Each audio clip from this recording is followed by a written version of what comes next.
तो कहानी की शुरुआत में हमें एक छोटी सी फैमिली को दिखाया जाता है। रात के समय में जो छोटी बच्ची थी वो अपनी माँ के कमरे में आती है और उनसे कहती है कि छत पर कोई है, जिसके बाद उसकी माँ मजाक करते हुए कहती है कि वो शायद सेंटा होगा। वैसे आजकल क्रिसमस का दिन चल रहा था, इसलिए वो ऐसा बोलती हैं। वो बच्चे को ला करके कमरे में सुला देती हैं और उनसे कहती हैं कि सेंटा रात में तुम्हारे लिए गिफ्ट जरूर लेकर के आएगा, लेकिन इसके लिए तुम्हें सोना होगा। इतना कहने के बाद वो बच्चे को कमरे में सुला देती हैं और चली जाती हैं अपने कमरे में। अब इधर अचानक से फिर से बच्चे को छत के ऊपर किसी की आवाज सुनाई देती है, इसलिए वो उठ करके बैठ जाती है। वो जब सीढ़ियों पर जाती है तब उसे अपने घर के अंदर एक सेंटा दिखाई देता है। वो अपने भाई के पास चली जाती है उसे उठाने के लिए, ताकि वो अपने भाई को भी सेंटा दिखा सके, लेकिन उसका भाई उठता नहीं है बल्कि फिर से सो जाता है। इधर बच्ची सेंटा को देख रही थी और हम यहाँ देखते हैं कि सेंटा अपने बैग में से एक बड़े से हथियार को बाहर निकालता है, क्योंकि ये खिलौने लाने वाला सेंटा नहीं था बल्कि लोगों को मारने वाला आर्दा ग्लाउन था। अब उसे देख करके जो बच्ची थी वो छुप जाती है और इसके बाद जो ग्लाउन था वो ऊपर कमरे में जाता है और इस बच्ची के भाई को बहुत ही बुरी तरीके से जान से मार देता है। इसके बाद वो बच्ची के पेरेंट्स के कमरे में जाता है, जहाँ वो उस बच्ची के पिता को बड़ी बेरहमी से मारने लगता है। अचानक से जब महिला की आँख खुली तब वो इस दृश्य को देख करके बहुत ज्यादा डर जाती है। इस समय उसके लिए विश्वास करना मुश्किल हो रहा था कि ये सब कुछ सच में हो रहा है। वो उठती है और चिल्लाते हुए अपने छोटे बेटे के कमरे की तरफ भागती है। जब वो अपने छोटे बेटे के कमरे को देखती है तब उसे मालूम चलता है कि क्लाउन ने उसके बेटे के कई टुकड़े कर दिए हैं। महिला जैसे ही भाग करके दरवाजे के पास जाती है तभी पीछे से क्लाउन आ जाता है और उसके ऊपर हमला कर देता है। वो महिला के ऊपर लगातार हमला करता है और तब तक मारता है जब तक उसकी मौत नहीं हो जाती। सबको जान से मारने के बाद क्लाउन हंस रहा था और ऐसा लग रहा था कि जैसे कुछ हुआ ही ना, और बच्चे के द्वारा रखे हुए कुकीज को उठा करके खाता है। ठीक उसी समय क्लाउन को एक आवाज सुनाई देती है। दरअसल ये आवाज बच्ची की थी जो अंदर छुप करके बैठे हुए थी और क्लाउन उसे भी जान से मार देता है। कहानी को आगे दिखाने से पहले हमें 5 साल पहले का सीन दिखाया जाता है, जहाँ हम एक पुलिस ऑफिसर को देखते हैं जो कि उस जगह पर गया हुआ था जहाँ पर सिएना ने क्लाउन को मार दिया था। यहाँ पर जब वो इन्वेस्टिगेट कर रहा था तभी पीछे से क्लाउन आ करके उस पुलिस ऑफिसर के सर को धड़ से अलग कर देता है। उस पुलिस वाले को मारने के बाद क्लाउन हॉस्पिटल में जाता है विक्टोरिया को लाने के लिए। हॉस्पिटल के एक स्टाफ को जान से मारने के बाद विक्टोरिया और क्लाउन ये दोनों ट्रेन में जाकर के बैठ जाते हैं। उसी समय ट्रेन में एक इंसान भी आता है जो कि नकली सूट पहना हुआ था और वो इन दोनों को देख करके जोर जोर से हंस रहा था। शायद उस इंसान को पता नहीं था कि अब उसका सामत आने वाला है। क्लाउन उस इंसान को मारने के बाद उसके सूट को ही पहन लेता है। इसके बाद वो विक्टोरिया के साथ में अपने अड्डे पर आ जाता है जो कि एक पुरानी बिल्डिंग थी। यहाँ जो क्लाउन था वो जा करके एक कुर्सी पर बैठ जाता है और इधर जो विक्टोरिया थी वो खुद जा करके एक टब के अंदर बैठ जाती है। यहाँ दोस्तों ये दोनों लंबा रेस्ट करते हैं। ये रेस्ट लगभग 5 सालों का था।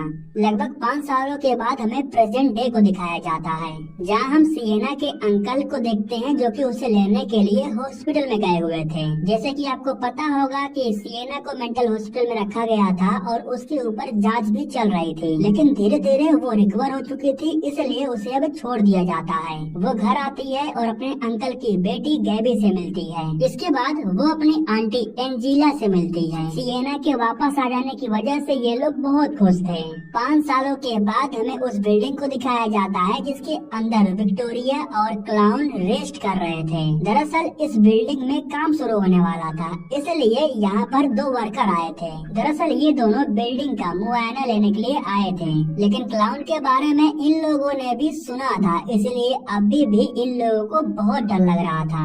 अब दोनों वर्कर मुआयना लेने के लिए अलग अलग दिशा में जाते हैं। इस तरीके से एक वर्कर क्लाउन के पास पहुंच जाता है और दूसरा जो वर्कर था वो विक्टोरिया के पास पहुंच जाता है। ये दोनों जैसे ही उनके सामने जाते हैं तभी एक एक करके विक्टोरिया और क्लाउन ये दोनों ही उठ जाते हैं और लगभग 5 सालों के बाद एक बार फिर से अपनी खून की प्यास बुझाते हैं। क्लाउन और विक्टोरिया दोनों ही बेदर्दी से इन दोनों को जान से मार देते हैं। खैर सीन शिफ्ट होता है और हमें दिखाया जाता है कि सिएना पूरे परिवार के साथ बैठ करके डिनर कर रही थी। वैसे सिएना के साथ में बहुत सारे कांड हुए हैं जिनको वो अभी सही से भुला नहीं पाई है। अब इस बीच जब वो परिवार वालों के साथ बैठी हुई थी तभी उसके सामने उसकी दोस्त आ जाती है। अगर आपने पिछली मूवी को देखा है तो आपको पता होगा कि सिएना ने अपने इस दोस्त को खुद ही जान से मार दिया था। ये एक प्रकार से सिएना का हेलुसिनेशन था जिसे वो इग्नोर कर रही थी। उसे पता चल चुका था कि उसने अपने दवाई को नहीं खाया है, इसीलिए वो दवा खाने के लिए चली जाती है।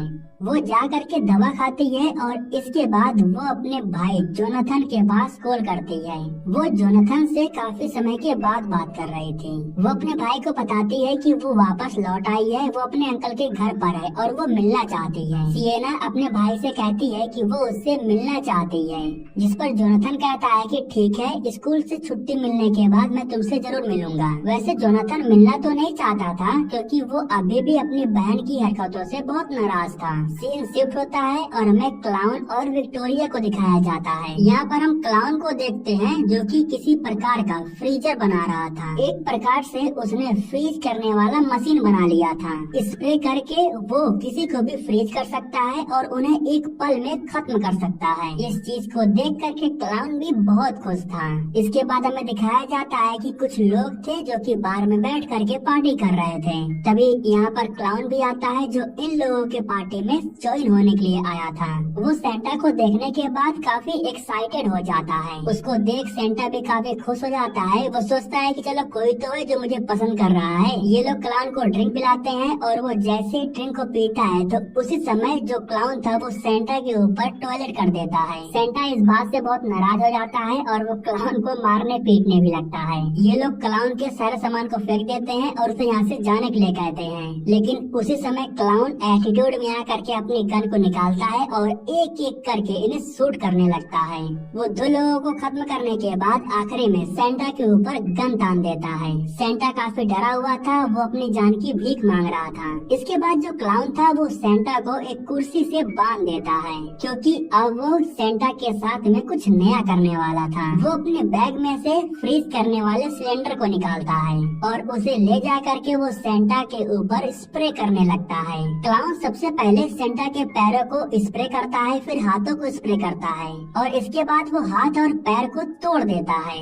अभी भी उससे इसका मन नहीं भरा था, इसलिए वो सेंटा के मुंह पर भी स्प्रे कर देता है। ये सीन बहुत ही ब्रूटल लग रहा था। अगर आप इस सीन को देखोगे तो टॉयलेट कर दोगे। सेंटा के मुंह को बहुत ही बुरी तरीके से तोड़ने के बाद उसके मुंह में से दाढ़ी को बाहर निकाल लेता है। अब यहाँ पर सीन कट होता है और हमें एक मॉल के अंदर सेंटा को दिखाया जाता है। दरअसल यहाँ पर मुंह में से दाढ़ी को बाहर निकाल लेता है। अब यहाँ पर सीन कट होता है और हमें एक मॉल के अंदर सेंटा को दिखाया जाता है। दरअसल यहाँ पर सभी बच्चे सेंटा के पास जा करके फोटो खिंचवा रहे थे और उनसे गिफ्ट भी ले रहे थे। काफी समय के बाद जो सेंटा था वो रेस्ट करने के लिए चला जाता है। इस बीच हम इसी मॉल के अंदर सिएना और गैबी को भी देखते हैं। ये दोनों कुछ सामान खरीदने के लिए इस मॉल के अंदर आए हुए थे, लेकिन उसी समय सिएना मॉल के बाहर एक सेंटा को देखती है। सच बताऊं तो इस सेंटा को देखने के बाद सिएना को मालूम चल गया था कि ये क्लाउन ही है जो उसका पीछा करते हुए यहाँ तक आ चुका है। सिएना के पैरों तले जमीन खिसक जाती है। उसे यकीन हो जाता है कि अब वो इस जगह पर सुरक्षित नहीं है। अब जो क्लाउन था वो मॉल के अंदर आने के बाद ठीक उसी जगह पर जाकर के बैठ जाता है जिस जगह पर कुछ समय पहले अभी सेंटा बैठा हुआ था। यहाँ पर वो बैठ करके बच्चों की तरफ इशारा करता है और जब सारे बच्चे उस सेंटा को देखते हैं तो सभी लोग भाग करके उसकी तरफ जाते हैं क्योंकि बच्चों को तो यही लग रहा था कि वो असली सेंटा है। सारे बच्चे भाग दौड़ करके बैग में रखे हुए सारे गिफ्ट को लेने लगते हैं। इस दौरान जब गार्ड को पता चला कि ये उनका सेंटा नहीं है तब ये लोग उसे उठा करके बाहर निकालने लगते हैं। लेकिन यहाँ पर क्लाउन बहुत ही बुरी तरीके से स्माइल कर रहा था जिसका मतलब था कि कुछ तो बड़ा यहाँ पर जरूर होने वाला है। ये बच्चा जैसे ही गिफ्ट को खोलता है तभी एक जोरदार धमाका होता है और सब कुछ तबाह हो जाता है। बच्चों को इस तरह मरता हुआ देख करके क्लाउन एक प्यारे से स्माइल कर रहा था और ऐसा लग रहा था कि जैसे कि उसे सुकून मिल रहा हो।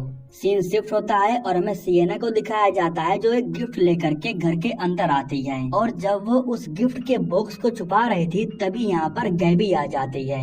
गैबी के पूछने पर सिएना बताती है कि ये तुम्हारा गिफ्ट है और तुम्हें ही खोलना है लेकिन समय पर। घर पर हम देखते हैं कि उसके अंकल बैठ करके टीवी देख रहे थे और टीवी पर वही मॉल वाला न्यूज बताया जा रहा था जिसमें क्लाउन ने धमाका किया और सारे बच्चे मारे गए। अब इस न्यूज को देखने के बाद जो सिएना थी वो फिर से बहुत डर जाती है और उसे अपने भाई जोनाथन की फिक्र होने लगती है। सिएना अपना आपा खो बैठी थी। वो बार बार कह रहे थे कि वो वापस आ चुका है, वो वापस आ चुका है, वो किसी को नहीं छोड़ेगा। इतना बोलते हुए वो अपने अंकल से जोनाथन के पास कॉल करवाती है। उसके अंकल जोनाथन से कहते हैं कि मैं तुम्हें लेने के लिए आ रहा हूँ, तुम तैयार रहना, तुम्हारी बहन को तुम्हारी फिक्र हो रही है। अब उसके जो अंकल थे वो जोनाथन को लेने के लिए तो गए थे, लेकिन काफी समय हो गया था और वो अभी तक लौट करके नहीं आए थे। नीचे के साइड में सिएना को किसी की आवाज सुनाई देती है और जब वो जाकर के चेक करती है तब उसे मालूम चलता है कि घर के अंदर विक्टोरिया और क्लाउन पहुंच चुके हैं। यहाँ पर जो क्लाउन था वो सिएना के ऊपर हमला करता है और इसके बाद वो सिएना को कुर्सी से बांध देता है। सिएना के ठीक सामने उसकी आंटी एंजीला को भी इन लोगों ने कुर्सी से बांध दिया था। यहाँ पर जो विक्टोरिया थी वो सिएना से कहती है कि तुमने गैबी के लिए गिफ्ट लाया था ना, लेकिन अफसोस तुम गैबी को गिफ्ट नहीं दे पाओगी क्योंकि अब वो इस दुनिया में नहीं है। इतना कहने के बाद ये लोग अब एंजीला को अपना निशाना बनाते हैं। क्लाउन कांच की बोतल को एंजीला के मुंह में घुसा देता है और उसे पीछे से हथौड़े से मारता है। इस तरीके से वो एंजीला को भी बहुत ही बुरी मौत मारता है। आखिरी में जब सिएना बची हुई थी तब विक्टोरिया उसके पास जाती है और उससे कहती है कि मुझे तुम्हारी बॉडी बहुत पसंद है, इसलिए मैं तुम्हारी बॉडी को लेना चाहती हूँ, लेकिन तुम्हारी बॉडी को छीनने से पहले मैं तुम्हें एक गिफ्ट देना चाहती हूँ। उसी समय क्लाउन गैबी को लेकर के आता है, जिसको देख करके सिएना समझ जाती है कि इन लोगों ने गैबी को नहीं मारा है।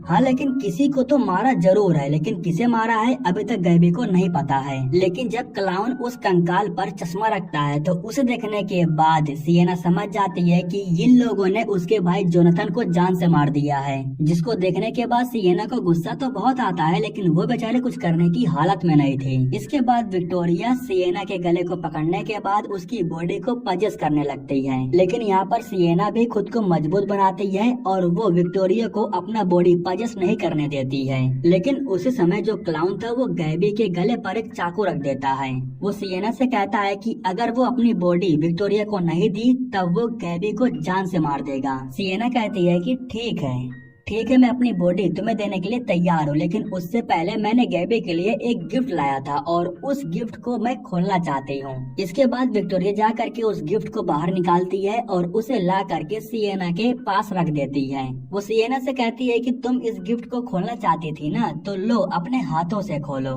सिएना ने उस गिफ्ट के अंदर अपना तलवार रखा था, जिसको वो बाहर निकालती है और क्लाउन के ऊपर हमला कर देती है। उसी तलवार से वो विक्टोरिया के ऊपर भी हमला करती है और उसे भी मार देती है। मान लो विक्टोरिया तो नीचे गिर जाती है, लेकिन जो क्लाउन था वो एक चैन साव लेकर के आता है और सिएना के ऊपर हमला कर देता है। इन दोनों के बीच में लड़ाई होने लगती है और जो सिएना थी वो क्लाउन के ऊपर लगातार हमला करती है। यहाँ से भागने के लिए विक्टोरिया ने हिल का दरवाजा खोल दिया था, जिसमें गैबी भी गलती से गिरने वाले थे, लेकिन वो किसी चीज को पकड़ करके लटक जाती है। सिएना आकर के गैबी को बचाने की पूरी कोशिश करती है, लेकिन वो उसे नहीं बचा पाती है। गैबी नीचे गिर जाती है। थोड़ा माहौल शांत हो जाने के बाद सिएना उठती है और वो देखती है कि क्लाउन और विक्टोरिया इन दोनों की बॉडी कमरे से गायब हो गई थी। इसका मतलब आप समझ सकते हो कि वो दोनों जिंदा हैं और बिल्कुल सही सलामत हैं, बस वो इस जगह से कहीं गायब हो गए हैं। सीन शिफ्ट होता है और हमें दिखाया जाता है कि क्लाउन एक बस स्टैंड पर बैठा हुआ था। कुछ समय के बाद जब बस आकर के रुकती है तब क्लाउन बस के अंदर जाकर के बैठ जाता है। यहाँ हम बस के अंदर एक लड़की को भी देखते हैं जो कि क्लाउन को देखने के बाद बहुत डरी हुई थी। क्लाउन अपने टॉर्च को निकालता है और लड़की के मुंह पर जलाता है।